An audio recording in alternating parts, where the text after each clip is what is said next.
Ma'am IVF लोगों को पता ही नहीं है कि आईवीएफ होता क्या है, तो आप प्लीज एक्सप्लेन करिए कि आईवीएफ एक तो पूरा फुल फॉर्म क्या है इसका और होता कैसे है ये आईवीएफ। आईवीएफ का फुल फॉर्म है in vitro fertilization. Okay. In vitro का मतलब होता है बाहर, बॉडी से बाहर। फर्टिलाइजेशन मतलब एग और स्पर्म ने हमारी बॉडी से बाहर मिलना है और फर्टिलाइजेशन में रिजल्ट करके एक एम्ब्रियो फॉर्म हो जाता है। एम्ब्रियो होता है जो एग और स्पर्म मिल के बनाते हैं। और एग आता है फीमेल से, एग फीमेल से आता है, स्पर्म मैन से आता है। और जब वो मिलते हैं और एम्ब्रियो बन जाता है in the culture media, in the lab, तो फिर हम वो एम्ब्रियो एक लेडी के अंदर जब ट्रांसफर कर देते हैं, उसके यूट्रस के अंदर हम ट्रांसफर करते हैं, तो वो एक प्रेगनेंसी में रिजल्ट करता है।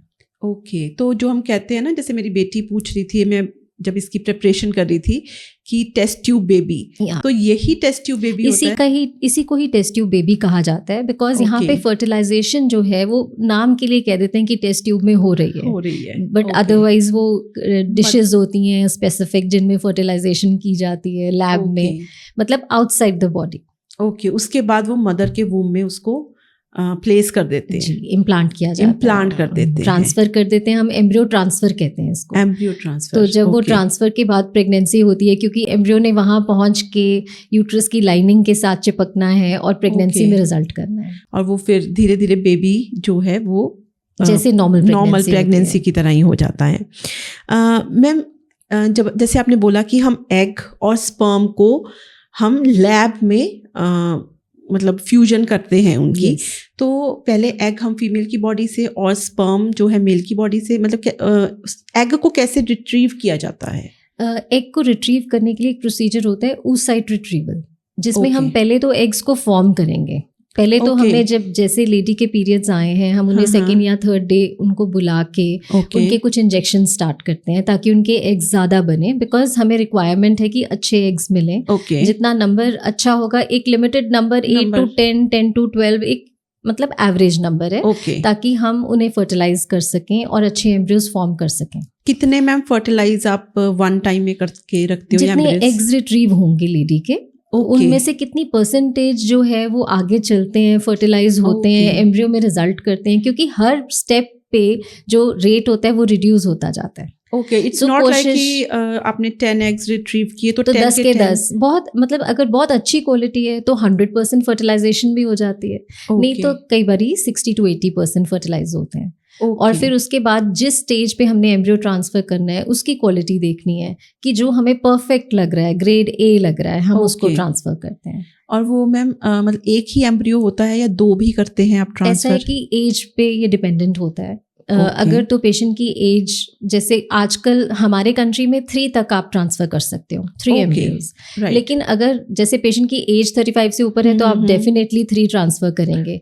अगर वो 35 से कम है तो आप 2 भी ट्रांसफर कर सकते हैं। क्वालिटी बहुत अच्छी है, पेशेंट की एंडोमेट्रियल लाइनिंग बहुत अच्छी है, सारे फैक्टर्स अच्छे हैं, क्योंकि आप बेसिकली ये चाहते हो कि it should result in single pregnancy. Right. जितने अच्छे मतलब हेल्दी प्रेगनेंसी होती है सिंगल प्रेगनेंसी। ओके। ट्विंस में कई कॉम्प्लिकेशंस होने का डर होता है, ट्रिपलेट्स में उससे भी ज्यादा डर होता है। सो हमारा टारगेट सिंगल प्रेगनेंसी होता है। अगर सपोजिंग 2 हो जाए तो वेलकम है। हाँ जी, एक बार में ट्विंस हो जाए तो हाँ, लेकिन मदर को बहुत मॉनिटर करना पड़ता है ड्यूरिंग प्रेगनेंसी, और मतलब थोड़ा डर भी होता है जल्दी डिलीवरी ना हो ट्विंस में। अदरवाइज एक बार जैसे हमने एम्ब्रियो ट्रांसफर कर दिया, उसके बाद वो नॉर्मल डिलीवरी की तरह ही चलता है? It will go like any other pregnancy. Okay. सिर्फ ये होता है एनी प्रेगनेंसी, जैसे आजकल हम देखते हैं लोग नेचुरली भी कंसीव करते हैं, फिर भी उनको कोई प्रॉब्लम्स आती हैं, कई बारी बेड रेस्ट बोल देते हैं, कई बारी ब्लड प्रेशर बढ़ता है या शुगर हो जाती है। सो ऑल दोज थिंग्स जो एक नॉर्मल प्रेगनेंसी में हो सकती हैं वो भी आईवीएफ में भी हो सकती हैं, सेम हो जाती हैं।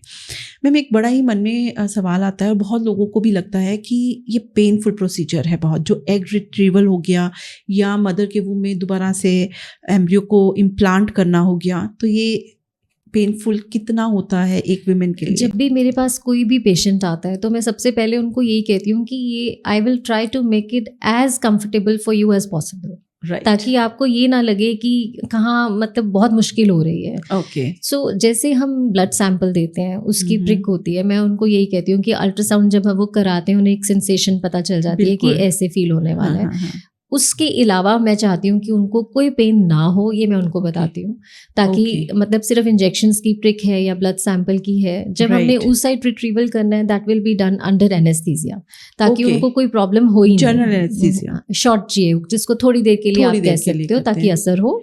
और पेशेंट जैसे मॉर्निंग में आके इवनिंग में डिस्चार्ज हो जाता है। अच्छा, जस्ट 1 डे प्रोसीजर है? हाँ, डे केयर प्रोसीजर है। नो एडमिशंस इन IVF, कोई एडमिशन की रिक्वायरमेंट नहीं होती। और जनरली पेन मतलब एग रिट्रीवल के टाइम भी और इम्प्लांट के टाइम भी? बिल्कुल। और मतलब हम एनेस्थीसिया नहीं देते जब हमने एम्ब्रियो ट्रांसफर करना होता है, क्योंकि that is a very simple procedure.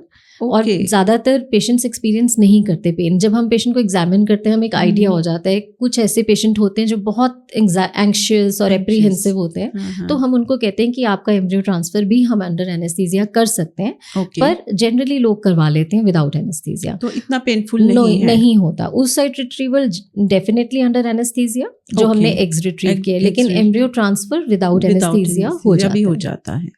और इसका कॉस्ट की अगर हम बात करें तो कॉस्ट कितनी का आती है? मतलब क्या ये माना जाता है कि बड़ा एक्सपेंसिव है? कोई भी सोचता है IVF, अच्छा ये तो बड़ा एक्सपेंसिव होगा, तो उसके बारे में आप क्या कहोगे? देखो, IVF एक एक्सपेंसिव प्रोसीजर इसलिए है बिकॉज इसमें जो मीडिया यूज़ हो रहा है, जो इंस्ट्रूमेंट्स यूज़ हो रहे हैं, जो कल्चर डिशेज यूज़ हो रही हैं, जो एम्ब्रियोलॉजिस्ट हैं, सब मेहनत कर रहे हैं। और बहुत मतलब आप सोच सकते हैं कि expensive things are being utilized. जो इंजेक्शंस हैं they are expensive, so that is why इसका जो कॉस्ट फैक्टर है वो बढ़ जाता है। और हमारे कंट्री में अगर हम US से कंपेयर करें, अगर हम UK से, ऑस्ट्रेलिया से, तो यहाँ पे काफ़ी कम है as compare to those countries.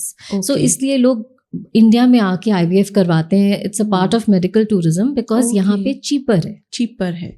तो जो लोअर स्ट्राटा है सोसाइटी का, जो नहीं इतना अफोर्ड कर पाते, उनके लिए कुछ गवर्नमेंट की तरफ से कोई एड है? Now government is starting to do certain things. मतलब एज सच कोई ऐसा मतलब जैसी योजना होती हैं, तो वो मतलब लोग कोशिश कर रहे हैं कि हमारी गवर्नमेंट स्पॉन्सर कर दे या सब्सिडीज दे दे या उनको कोई इंश्योरेंस मिल जाए, ताकि IVF उनके लिए भी अप्रोचेबल हो जाए। तो बाकी अपने लेवल पे जैसे हम लोग अपना IVF सेंटर है, तो we do help poor people regularly.